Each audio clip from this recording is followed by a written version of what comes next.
आपण आताची दृश्य पाहतोय। मनोज जरांगे हे आझाद मैदानावर या ठिकाणी आंदोलन करतायत, उपोषण करतात। या ठिकाणी आता बजरंग सोनावणे त्यांच्या भेटीसाठी दाखल झाल्याची दृश्य थोड्याच वेळात आता जरांगे हे माध्यमांशी संवाद साधू शकतात।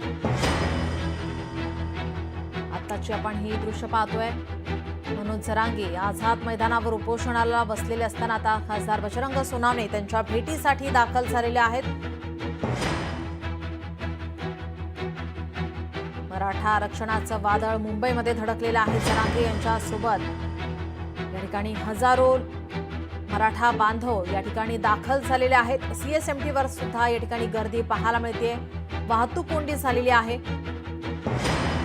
सरकार आता यावर काय तोडगा काढतं याकडे सर्वांचं लक्ष लागलेलं आहे। तर आता मुख्यमंत्री देवेंद्र फडणवीस यांची पोलीस महासंचालका रश्मी शुक्ला यांच्यासोबत एकीकडे बैठक सुरू आहे। बजरंग सोनावणे आता जरांगे यांच्या भेटीसाठी आलेले आहेत। आपण आताची ही दृश्य पाहतोय। मनोज जरांगे आझाद मैदानावर उपोषणाला बसलेले आहेत। सकाळी 10 वाजल्यापासून या उपोषणाला सुरुवात झाली आहे। मराठा आरक्षणासाठी मनोज जरांगे आक्रमक पाहायला मिळत आहेत।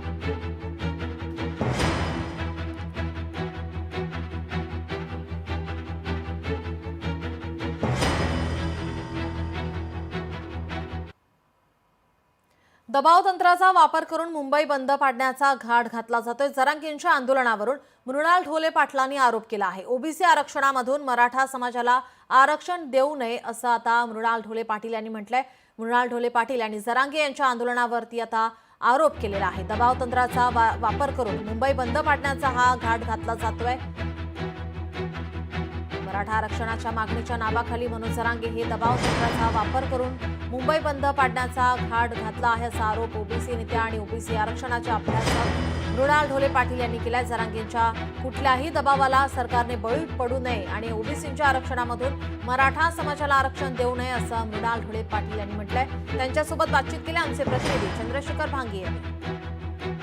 मराठा समाजाला आरक्षण मिळावे या मागणीसाठी मनोज जरांगे पाटील आज मुंबईतील आझाद मैदान इथे उपोषण करत आहेत आणि या सगळ्या आरक्षणाच्या लढ्याला ओबीसी नेते जे आहेत मृणाल ढोले पाटील यांनी विरोध केला आणि त्यांचा नेमका विरोध काय आपण थेट मृणाल ढोले पाटील यांच्याशी बातचीत करूयात। मृणालजी, खरं तर तुम्ही मराठा आरक्षणाला वारंवार विरोध करताय, आज मनोज जरांगे पाटील मुंबईमध्ये उपोषण करतात, तुमचा विरोध नेमका काय आहे? नाही, पहिली गोष्ट म्हणजे मराठा समाजाला आरक्षणाला आमचा विरोध नाहीये। ज्या दिवशी ओबीसी ईडब्ल्यूएस मध्ये त्यांना आरक्षण भेटलं होतं त्यावेळेस आम्ही त्याचं स्वागत केलं होतं। मराठा समाज जी बेकायदा मागणी करतोय, घटनाबाह्य मागणी करतोय की ओबीसी मधनं आरक्षण भेटलं पाहिजे, या गोष्टीला निश्चित आमचा विरोध आहे। महाराष्ट्र शासनाने मागच्या वेळेमध्ये कोट्यवधी रुपये खर्च करून त्यांना एक अहवाल केला, त्याची पाहणी केली, सर्वे केला, यानुसार कायदा करून मराठा समाजाला 10% आरक्षण दिलेलं आहे।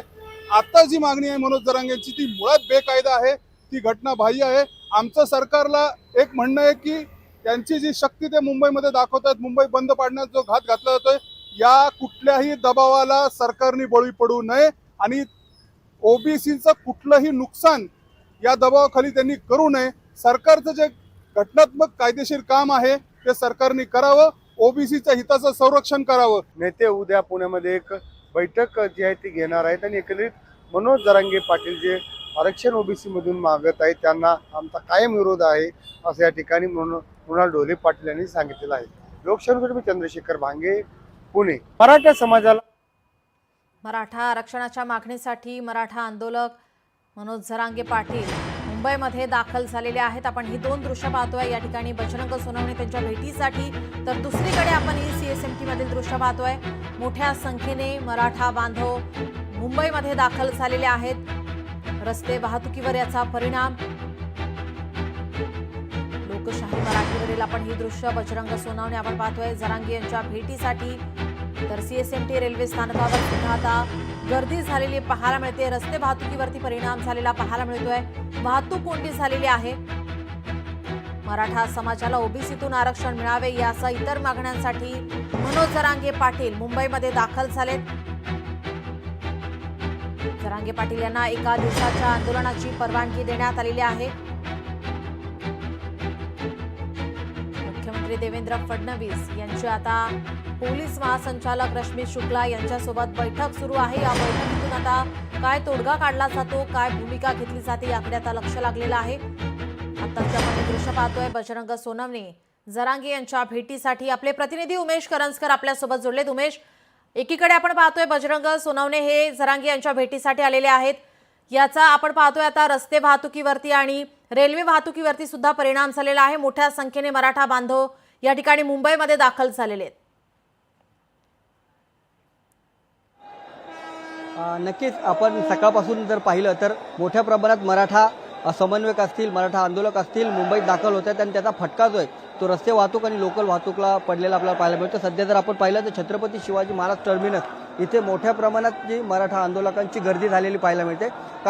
कारण रात्रीपासून जे आहेत ते लातूर असेल, मराठवाड्यातील इतर जे जिल्हे असतील त्या जिल्ह्यातून आंदोलक मुंबईमध्ये येतात। ते छत्रपती शिवाजी महाराज टर्मिनसमध्ये थांबले होते आणि आता जर पाहिलं तर कल्याण, डोंबिवली किंवा नवी मुंबईच्या ह्या सगळे उपनगर आहेत, या उपनगरातून मोठ्या प्रमाणात आंदोलक अजूनही येत आहेत। त्याच्यामुळे छत्रपती शिवाजी महाराज टर्मिनस हा जवळजवळ पूर्णपणे पॅक झालेला आहे। प्रचंड गर्दी आपल्याला या सगळ्या परिसरात पाहायला मिळते।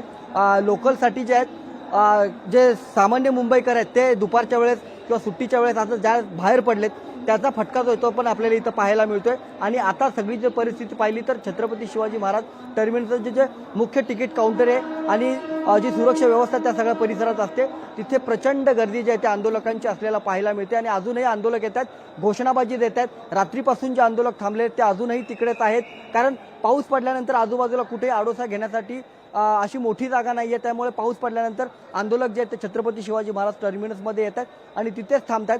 थोड्या वेळापूर्वी पाऊस पडला होता त्याच्यामुळे हजारो जे आंदोलक आहेत ते छत्रपती शिवाजी महाराज टर्मिनसमध्ये शिरले आणि अजूनही तिथेच थांबले। त्याच्यामुळे मोठी गर्दी जी आहे ते सगळ्या परिसरामध्ये असलेली आपल्याला पाहायला मिळते आणि एकूणच संध्याकाळपर्यंत अजूनही जर आंदोलक या सगळ्या परिसरामध्ये आले किंवा लोकल ट्रेन्सनी मुंबईमध्ये दाखल झाले किंवा लांब पल्ल्याच्या ज्या गाड्या आहेत त्याने जर छत्रपती शिवाजी महाराज टर्मिनसमध्ये दाखल झाले तर अजूनही गर्दी वाढू शकते।